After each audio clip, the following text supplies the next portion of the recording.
বিসমিল্লাহির রহমানির রহিম। আজকের সভার সম্মানিত সভাপতি, উপস্থিত নেতৃবৃন্দ এবং ভরাট এবং দুর্লভপুরের আমার প্রাণপ্রিয় নেতাকর্মী ভাইরা, সবাইকে গাংনী থানা বিএনপির পক্ষ থেকে এবং আমার ব্যক্তিগত পক্ষ থেকে জানাই সালাম এবং শুভেচ্ছা। আসসালামু আলাইকুম। বন্ধুরা, বিদ্যুৎ বিভ্রাটের কারণে দুঃখিত। আপনারা জানেন বাংলাদেশে 17টা বছর কি দুর্বিষহ দুর্দিন আমাদের গেছে, আপনাদেরও গেছে, আমার একা যায়নি। আপনারা লক্ষ্য করবেন, এই 17 বছরে আমার নামে মামলা হয়েছে 34টা। আমার বাড়ি লুটপাট করা হয়েছে, এক সময় ঢাকায় আর এক সময় জেলখানায়, বাড়িতে খুব কম দিন পাইছি। এই 17 বছরের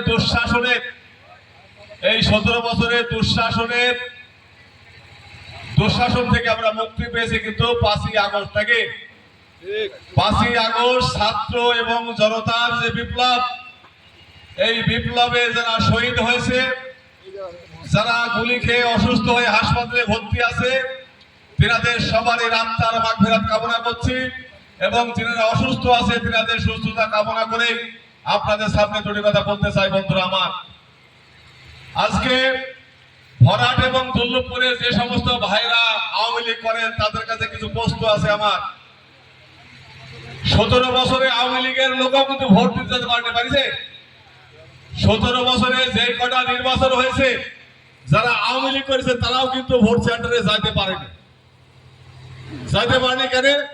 গাংনীতে গ্রুপ ছিল 3টা, মকবুল সাহেব দাঁড়িয়েছে, খালেক সাহেব দাঁড়িয়েছে, তারপরে আপনার খোকন দাঁড়িয়েছে, এরকম বিভিন্ন গ্রুপে দাঁড়িয়েছে, বলেছে গেলে ঠ্যাক ভেঙে দেবো। যার জোর বেশি সে আওয়ামী লীগের লোককেও কিন্তু নিষেধ করে ভোট থেকে বিরত রেখেছে। আর বিএনপি লোক তো ভোট সেন্টারে যাওয়ার সুযোগই পায়নি। সেই ক্ষেত্রে আওয়ামী লীগের ভাইদের প্রশ্ন রাখতে চাই, যে নেত্রী আপনাদেরকে ফেলে থুয়ে ইন্ডিয়ায় পালিয়ে যায়, সেই নেত্রী দল করা কি ঠিক আছে নাকি? ঠিক আছে? যদি সেই নেত্রী দল করা ঠিক না থাকে, তাহলে দয়া করে আপনাদেরকে অনুরোধ করব, 17 বছর অন্যায় অত্যাচার যা করেছেন সব কিন্তু মাথা পেতে সহ্য করে নিয়েছি। আগামী দিনে যদি শেখ হাসিনার পক্ষে, আওয়ামী লীগের পক্ষে যদি আপনারা চায়ের দোকানে, আড্ডাখানায় যদি তর্ক বিতর্ক করেন, তাহলে কিন্তু সাইড দেওয়া হবে না। আপনারা আমাদেরকে অসংখ্য মামলা দিয়েছেন, চায়ের দোকানে মাসারে আমাদের লোকজনকে কথা বলতে দেননি। আমরা সে কাজ কিন্তু করবো না। আজকে এই সরকার বদলের প্রায় 2.5 মাস 3 মাস হয়ে গেল, আমরা কিন্তু কারণে মামলা দিইনি। যারা অপকর্ম করেছে তারা কিন্তু এমনি গাংনী ছেড়ে পালিয়ে গেছে, তারা গাংনীতে কেউ নাই। শেখ হাসিনার সাথে তারাও পালিয়ে গেছে। সেই ক্ষেত্রে যারা সাধারণ খেটে খাওয়া মানুষ, তাদেরকে অনুরোধ করব, আপনারা আওয়ামী লীগ করতেন, এই আওয়ামী লীগ করে আপনার জন্য অভিশপ্ত কিন্তু বলে দিলাম। আজকে দেখেন, আপনার নেত্রী শেখ হাসিনা নিজের মুখে বলেছে যে আমার বাড়ির চাকর সে এখন 400 কোটি টাকার মালিক। কে শুনেছেন আপনারা? শেখ হাসিনা ক্ষমতায় থেকে যাওয়ার 4-5 দিন আগে একটা সংবাদ সম্মেলনে বলছে যে আমার বাড়ির চাকর, আমার যে পানি বয়, তার 400 কোটি টাকার মালিক সে। একটা লোক তার কর্মচারী সমান যদি বলে যে 400 কোটি টাকার মালিক, তাহলে সে 400 কোটি টাকার মালিক তার কারণে হয়েছে। তাহলে তার এমপি মন্ত্রীরা কত হাজার হাজার কোটি ডলার বিদেশে বাজার করেছে।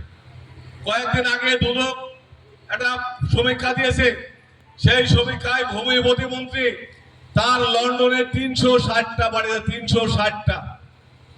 এবং এই ভূমি প্রতিমন্ত্রী সে হচ্ছে শেখ হাসিনা এবং শেখ রেহানার খুব কাছের লোক এবং ঘরের লোক। বন্ধুরা আমার, সেই ক্ষেত্রে আপনারা যারা আওয়ামী লীগ করেন, যারা আওয়ামী লীগকে ভোট দেন, তাদের ভাগ্যের কি পরিবর্তন হয়েছে? কোনো ভাগ্যের পরিবর্তন হয়নি। যদি ভাগ্যের পরিবর্তন হয়, তাহলে আপনার দুর্লভপুরের কয়েকটা সিটার আওয়ামী লীগ আর ভরাটের কয়েকটা বাটপার আওয়ামী লীগের ভাগ্যের পরিবর্তন হয়েছে। সাধারণ আওয়ামী লীগ যারা, তাদের ভাগ্যের কিন্তু পরিবর্তন হয়নি। এই ভাগ্যের পরিবর্তন না হওয়ার পিছনে, ভাগ্যের পরিবর্তন হয়নি, এই যে টাকা লুটপাট করে বিদেশে পাচার করেছে, এই পাচারের ভাগ কিন্তু আমার ঘাড়ে, আপনার ঘাড়ে, সবার ঘাড়ে কিন্তু আছে। কি আছে না নাই? যে সমস্ত ঋণ করা টাকা বাংলাদেশ থেকে পাচার হয়ে বিদেশ চলে গেছে, এই ঋণের দায় কিন্তু আমাকে আপনাকে সবাইকে বহন করতে হচ্ছে। আপনাদের যে সমস্ত সন্তানরা বিদেশে আছে, তারা বিদেশ থেকে টাকা পাঠাচ্ছে, সেই টাকা ঋণে সব মানে শেষ হয়ে যাচ্ছে।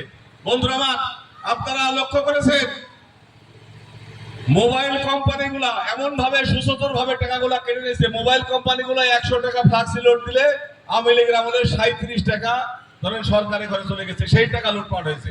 বন্ধুরা আমার, ছাত্র জনতা যে আন্দোলন, সেই আন্দোলন দেখেছেন আপনার আবু সাইদ নামের একটা রংপুর বিশ্ববিদ্যালয়ের মেধাবী ছাত্র, সেই আবু সাইদ কিন্তু 2 হাত উঁচিয়ে দিয়ে বলেছিল যে স্বৈরাচারের পতন হয় করো, না আমাকে গুলি করো। আবু সাইদকে 50 হাত দূর থেকে বাংলাদেশের পুলিশে গুলি করে মেরে ফেলছে। বন্ধুরা আমার, এবং সেই আবু সাইদ মরে যাওয়ার পরেই কিন্তু সারা বাংলাদেশ অগ্নিস্ফুলিঙ্গে জ্বলে উঠলো এবং ছাত্র জনতা সবাই মাঠে নামলো। শিক্ষক থেকে শুরু করে ছাত্র, রিক্সাওয়ালা, ভ্যানওয়ালা, কুলি, মজদুর, শ্রমিক সবাই কিন্তু রাস্তায় নেমেছিল এবং রাস্তায় নামে এই সরকারকে বিতাড়িত করেছে। বন্ধুরা আমার, আপনারা দেখেছেন পুলিশ শেখ হাসিনার নির্দেশে পাখির মতো ছাত্রদের গুলি করে মেরেছে, পাখির মতো গুলি করে মেরেছে দেখছেন। এবং মারার পরে সেই লাশকে গুম করার জন্য পুলিশ ভ্যানে তুলে পুলিশ ভ্যানে কিন্তু আগুন জ্বালিয়ে দেওয়া হয়েছে এবং লাশটা যেন আসতে পারে এই জন্য লাশগুলো আগুন মানে আগুন ধরে পুড়িয়ে দিয়েছে। সেক্ষেত্রে বন্ধুরা আমার, একটু ধৈর্য ধরে শেখ হাসিনার বিরুদ্ধে, আওয়ামী লীগের অপকর্মের বিরুদ্ধে কিন্তু ট্রাইব্যুনাল গঠন হচ্ছে। জানুয়ারি মাস থেকে ট্রাইব্যুনাল শুরু হবে। সে যে নির্বিচারে হত্যা করেছে, নির্বিচারে গুম করেছে, লক্ষ কোটি টাকা